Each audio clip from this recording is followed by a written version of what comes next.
Do you remember being a teenager and having your first girlfriend? You honestly thought you could be with this person forever? Not because you were emotionally mature or aware, but because they made you feel good inside. They laughed at your jokes, they held your hand, and suddenly life felt meaningful. The idea of one person forever felt romantic because you didn't know what forever actually meant. Now you're older, and that same idea feels heavier.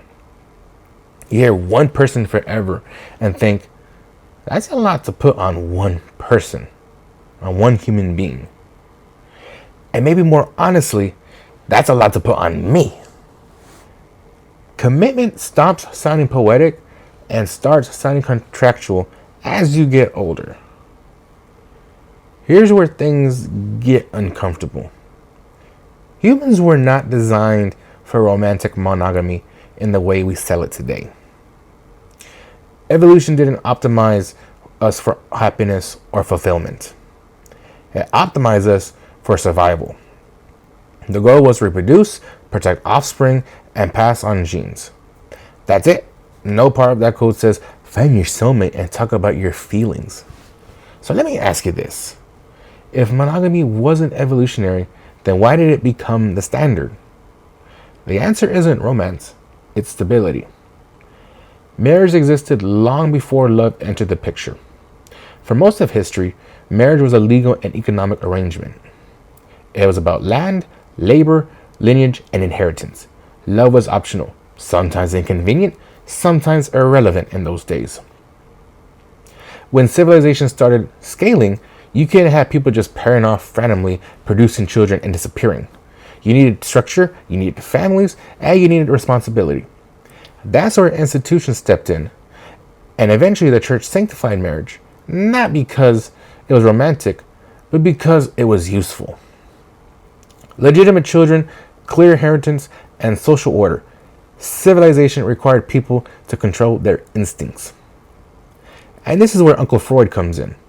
In his essay, In Civilization and Discontents, he basically argues that civilization only works because we repress ourselves. We trade instincts for order, we accept dissatisfaction because the alternative is chaos. Now pause for a second and think about how different that is from how we approach relationships today. We are no longer asking relationships to help us survive. We are asking them to help us self-actualize. We want fulfillment, passion, growth, emotional safety, sexual chemistry, shared values, and personal freedom, all wrapped into one person. That is a very new expectation. So here's a question I keep coming back to.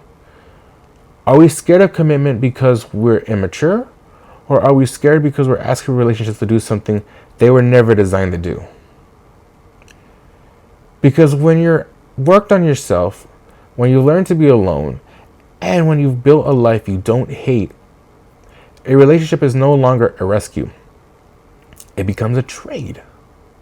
You're not asking whether someone will save you. You're asking whether they're worth limiting your freedom for.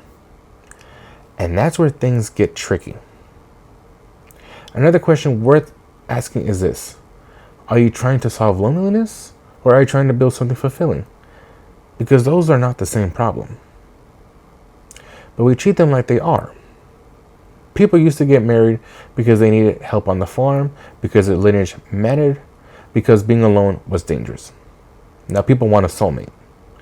That word alone should raise a suspicion. No one in medieval Europe was walking around asking if their partner really got them. So when people ask, is one person enough? I don't think the answer is yes or no. I think the more honest question is what we're actually asking one person to be enough for. And maybe commitment isn't scary because it's a cage. Maybe it's scary because it forces us to confront the fact that fulfillment and safety are not the same thing. And we don't know which one we're actually chasing yet.